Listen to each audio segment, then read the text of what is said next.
There's a bear living near every single Russian household. Just ask any internet user, they'll confirm. And funny enough, we Russians actually play up to this stereotype. How do Russians tame these formidable predators? And who came up with the idea in the first place? Sorry, Leo.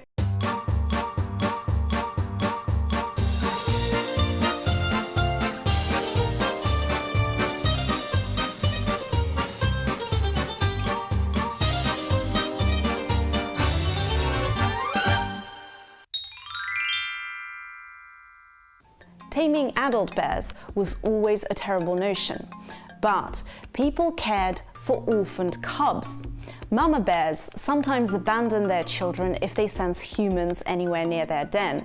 This is not surprising. In the animal kingdom, a grown female bear takes care of herself first. She can have more children next year, but if she dies now, her current cubs will almost surely perish too. Humans are sometimes forced to kill bears, bears protecting their offspring. Surprise encounters with such an angry animal sadly leave little choice for those carrying a gun.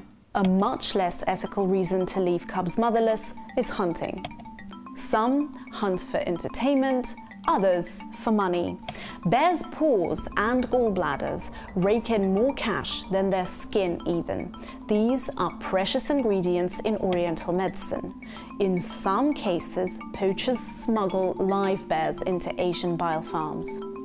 All of this happens to fully grown bears, while cubs are left to fend for themselves. And this is where biology kicks in. It's scientifically proven that baby-shaped features like big eyes, a large head with an unproportionately small face, and short limbs activate our parental behavior.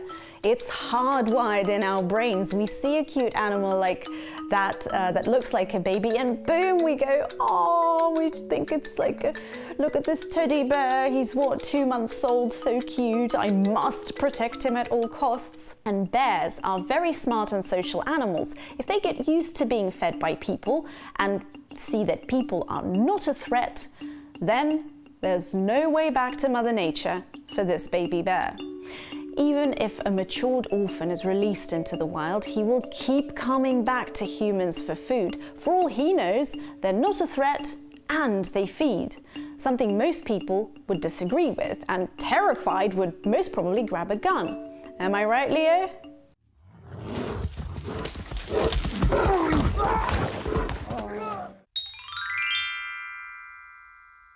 For bears accustomed to humans, there's only one possible future: to stay with their adoptive parents of another species for good. This is exactly what happened with Mansour the bear. Poachers killed his mum and left him at a private airdrome. Pilot Andrei Ivanov found him, and when zoos and sanctuaries wouldn't have the baby bear, Ivanov decided to keep him and learn to take care of him. A mission that he's been carrying out for the past 4 years with the help of expert advice. Another domestic bear, Stepan, also came to his humans by accident. He couldn't catch up with his mother and fell into the hands of hunters.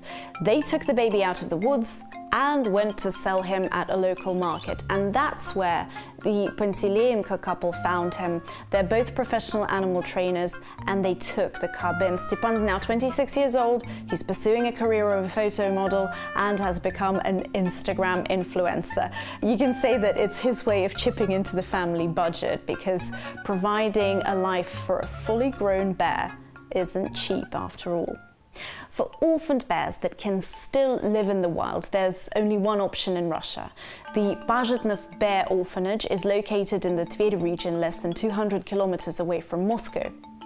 This bear rescue center of the International Fund for Animal Welfare has been operating for 20 years now.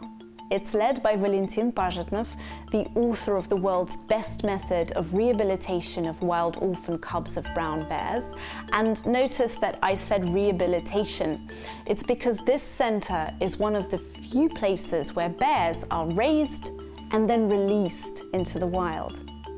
The secret of Pajitnov's method is to minimize contacts between bears and humans and not become attached to the cubs. The most important thing in this method is that the bears should remain afraid of humans and the traces of human life. Everything else is unimportant. This is the third generation of the Pajitnov family working in this center. When working with a bear, the most important thing is not to start loving him, to treat him so that he thinks he is your friend. There should always be a clear distinction between the fact that you are a man and he is a wild beast, a bear that must be wild. And all possible desires of the cub to lick your hand or touch you with their paw are immediately stopped, and we keep a certain distance from them, so that they understand that we are not friends at all, that in their future they will be on their own. Sometimes, yes, I do want to pet the bears, I want to touch them, but with this type of work, it seems to me that it will only have a very negative effect on the bears.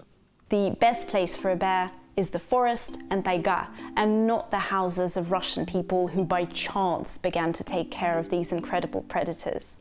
You can find out more about Mansour, Stepan and the Pajitnov orphanage by following the links in the description box of this video.